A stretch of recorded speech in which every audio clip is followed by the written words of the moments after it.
Honorable Raksha Mantri while exiting.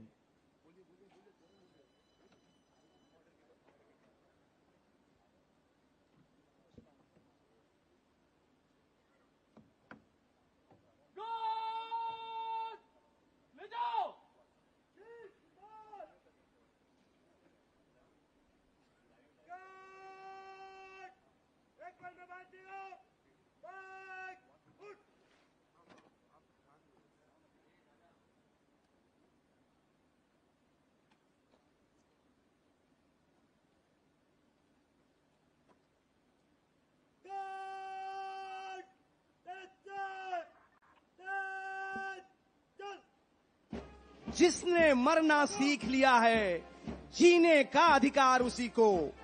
जो कांटों के पथ पर आया, फूलों का उपहार उसी को। जो युद्धपोत सागर में कूदा, देश का मान बचाने को। जगती का है प्यार उसी को, जीने का अधिकार उसी को।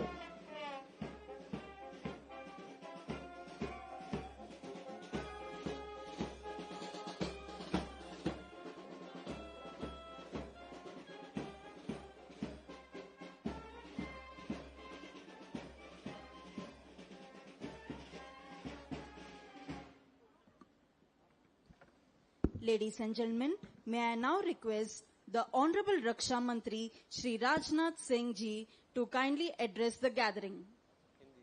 देवियों एवं सज्जनों, अब माननीय रक्षा मंत्री श्री राजनाथ सिंह जी का उपस्थित जनसमूह को संबोधन होगा।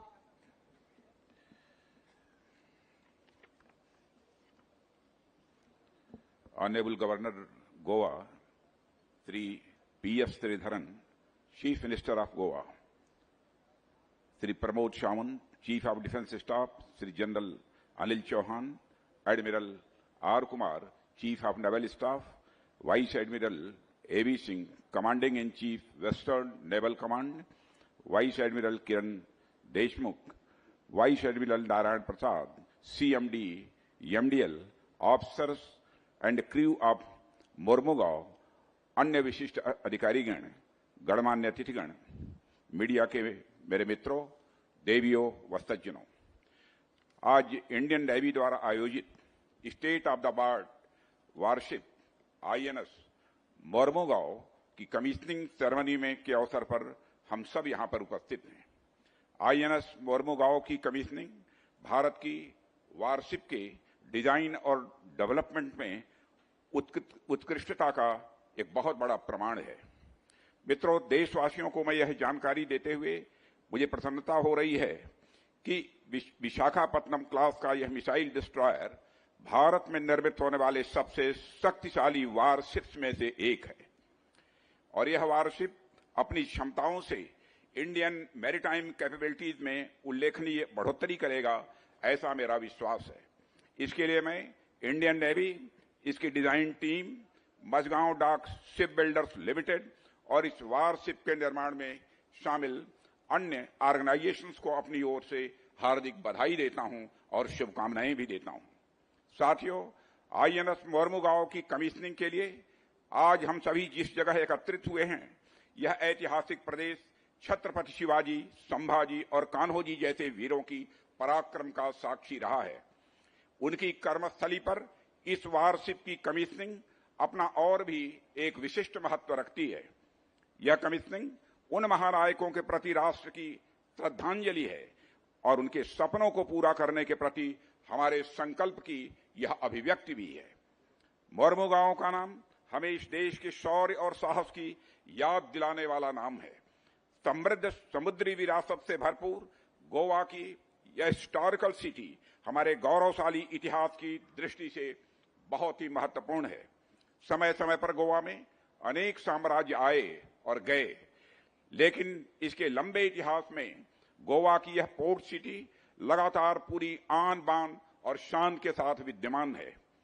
मोरमुगांव फोर्ट हो, मोरमुगांव पोर्ट हो, दोनों का ही नाम भारत के इतिहास में बहुत ही विशिष्टता के साथ दर्ज है।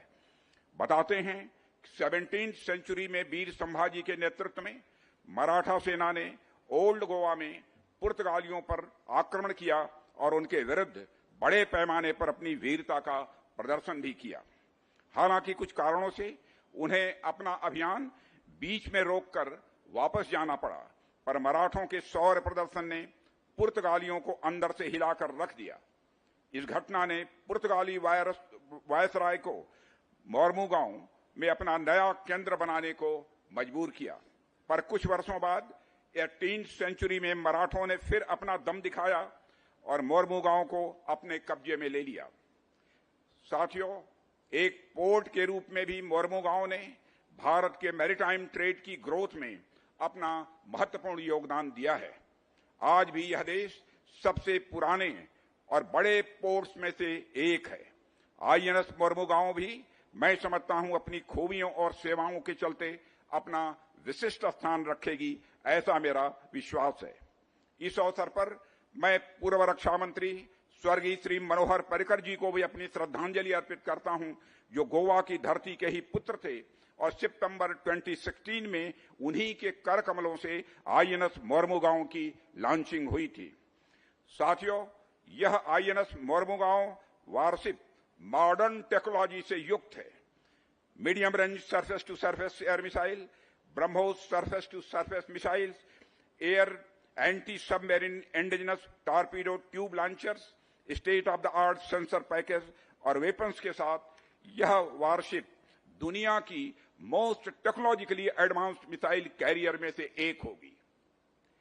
इनमें जो सिस्टम लगाए हैं वे वर्तमान के साथ साथ भविष्य की जरूरतों पर भी पूरी तरह से खरे उतरने वाले हैं।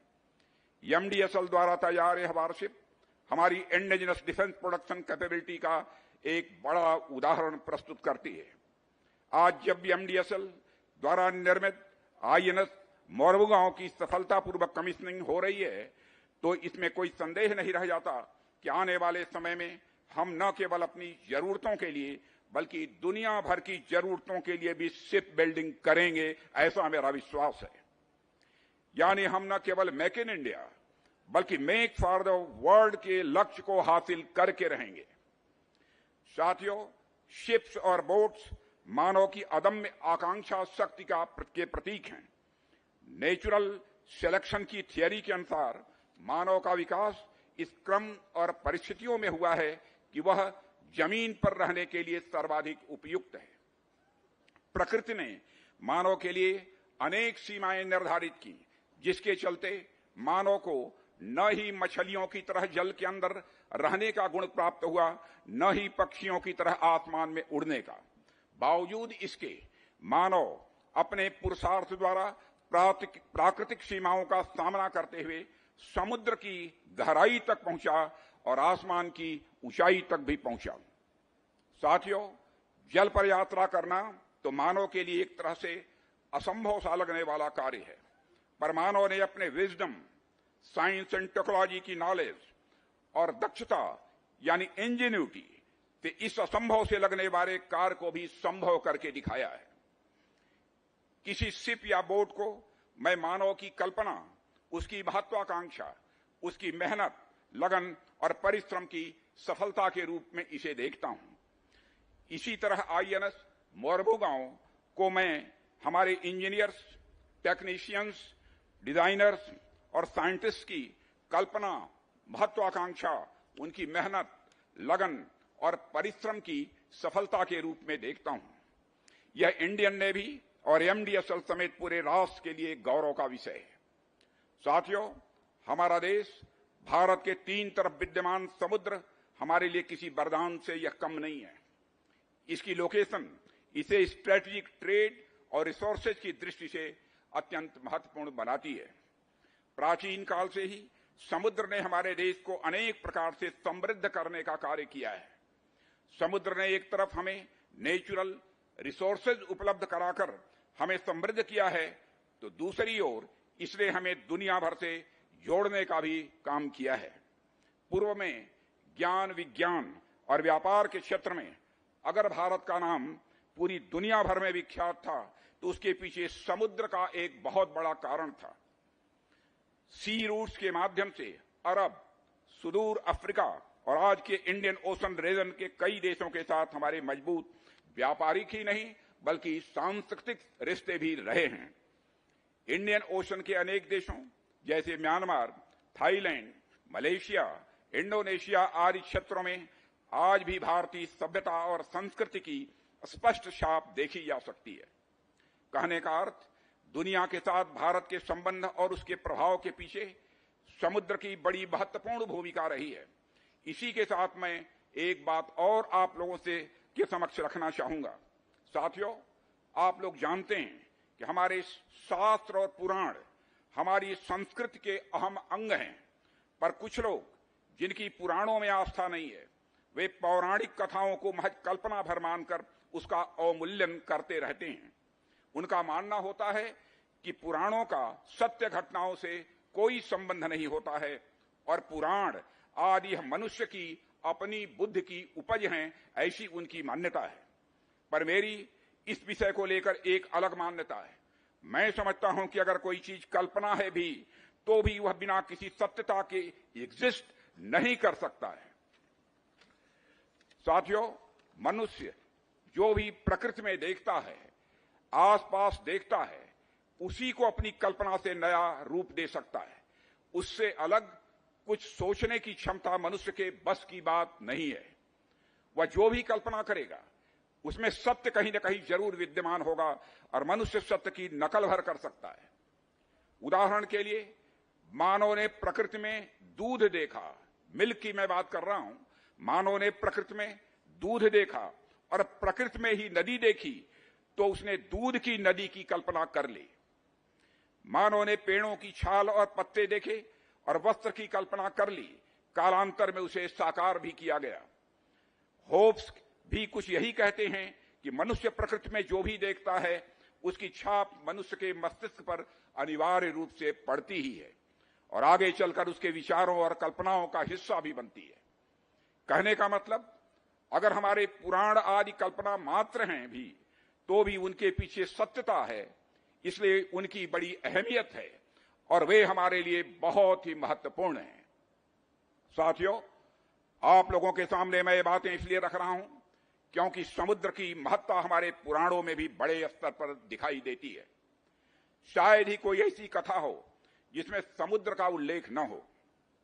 कहीं भगवान विष्णु के क्षीर सागर में शयन का वर्णन मिलता है, कहीं दानवों के अत्याचार से पृथ्वी गाय का रूप धारण कर समुद्र में शरण लेती दिखाई देती है।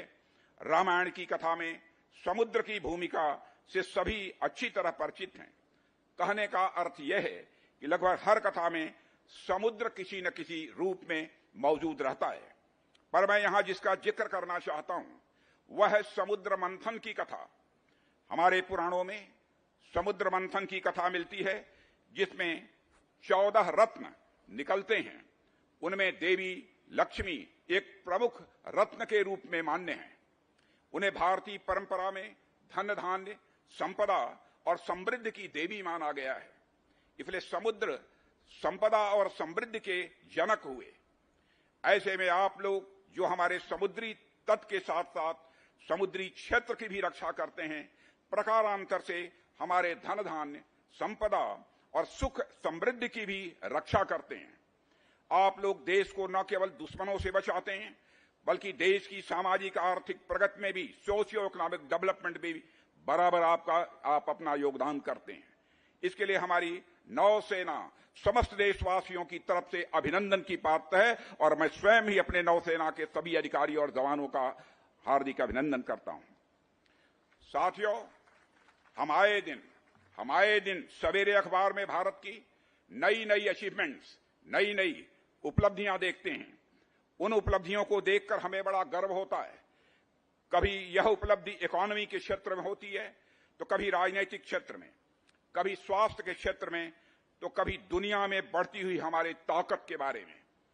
उदाहरण के लिए, हाल ही में हमारे देश की इकोनॉमी दुनिया की टॉप 5 इकोनॉमी में शामिल हो गई है और बड़े बड़े अर्थशास्त्रियों ने, बड़े एजेंसियों ने कहा है इस पॉसिबिलिटी को भी रूल आउट नहीं किया जा सकता कि 2027 आते आते भारत दुनिया की टॉप 3 इकोनॉमीज में आकर खड़ा हो जाएगा। यह विश्वास भी व्यक्त किया है।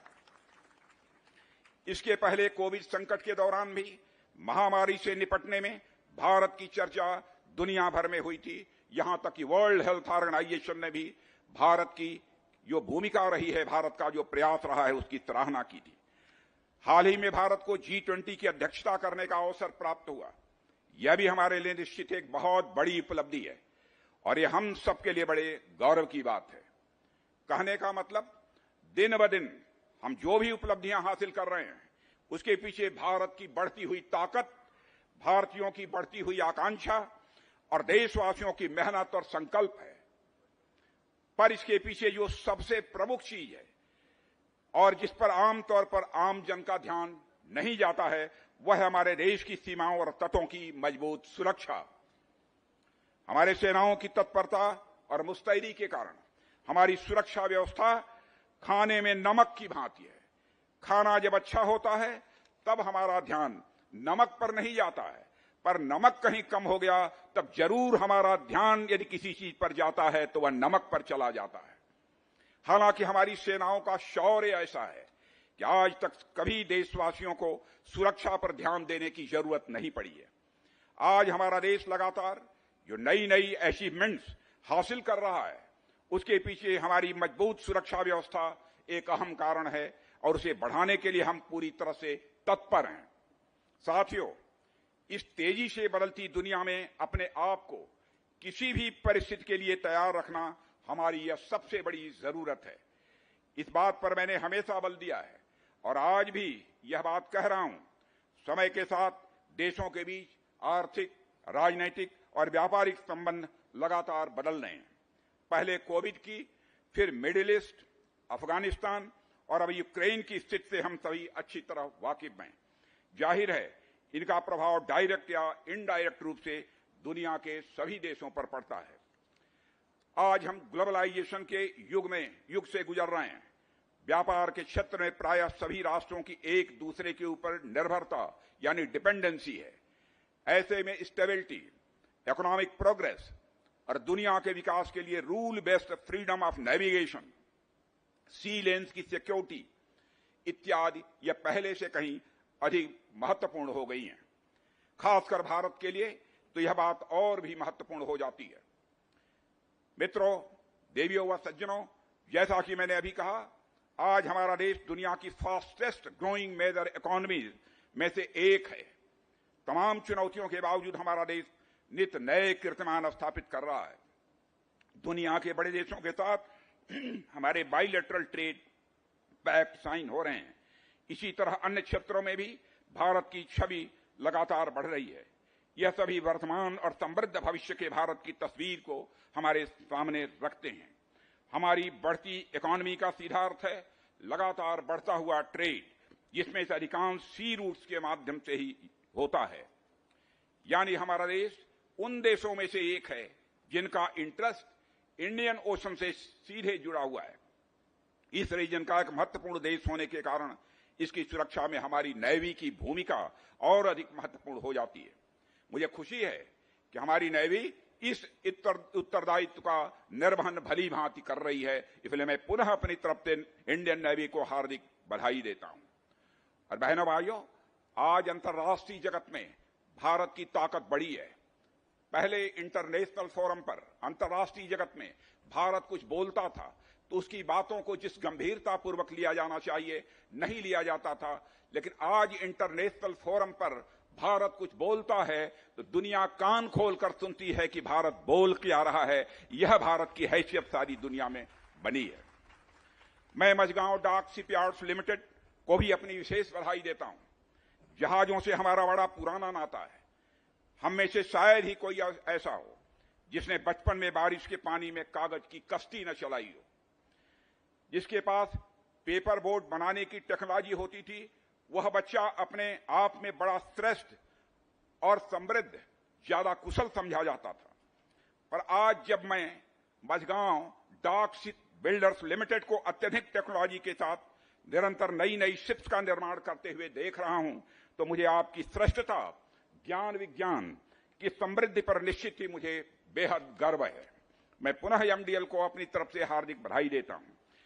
हमारे बीच एमडीएसएल के CMD vice admiral Narayan Pratap और other executives and engineers and other personnel जो भी यहां मौजूद हैं, जो नहीं मौजूद हैं, सभी को मैं अपनी तरफ से हार्दिक बधाई देना चाहता हूं। पुनः मैं आप सबसे भी अपनी कुछ बातें कहना चाहूंगा। वैश्विक सुरक्षा कारणों के चलते दुनिया भर के देश आज अपनी मिलिट्री पावर आधुनिक और मजबूत करने की दिशा में आगे बढ़ रहे हैं। मिलिट्री साजो सामान की मांग लगातार बढ़ रही है। ऐसे में आज हमारे पास पूरा अवसर है कि हम अपनी क्षमताओं का पूरा इस्तेमाल करें और देश के इंडिजिनस शिप बिल्डिंग हब बनाने की ओर देश को हम आगे बढ़ाएं, यह मैं अनुरोध करना चाहता हूं। साथियों, मुझे यह कहते हुए खुशी होती है कि इन संभावनाओं को देखते हुए सरकार ने ऐसी नीतियां जारी की हैं जो हमारी पब्लिक या प्राइवेट सेक्टर की एंटिटीज को वर्ल्ड क्लास प्लेयर बनाने में मदद करें। आप अपनी और अधिक गति से आगे आएं और हमारी नेवी, इंडियन कोस्ट गार्ड आदि की जरूरतों को पूरा करते हुए अन्य देशों की जरूरतों को भी पूरा करने के लिए तेजी से आगे बढ़ें। सरकार हर कदम पर आपके साथ खड़ी है, मैं यह आपको विश्वास दिलाना चाहता हूं। इस अवसर पर अधिक कुछ न कहते हुए मैं एक बार पुनः आप सबको अपनी तरफ से हार्दिक बधाई देता हूं और आप सबके भविष्य के प्रयासों के लिए अपनी हार्दिक शुभकामनाएं देते हुए यहीं पर अपना निवेदन समाप्त करता हूं। आप सबको बहुत बहुत धन्यवाद। Ladies and gentlemen, the Honorable Raksha Mantri, Shri Rajnath Singh Ji, will now unveil the ship's plaque.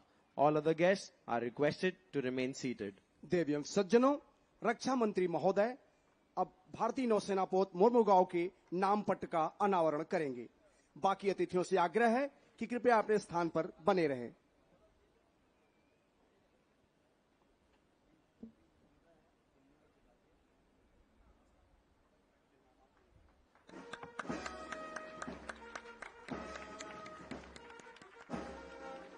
देवियों सज्जनों, जोरदार तालियों से अभिनंदन करें भारतीय नौसेना पोत मोरमुगांव का और उन सभी कर्मियों का जिनके अथक परिश्रम के बदौलत आज ये संभव हो पाया।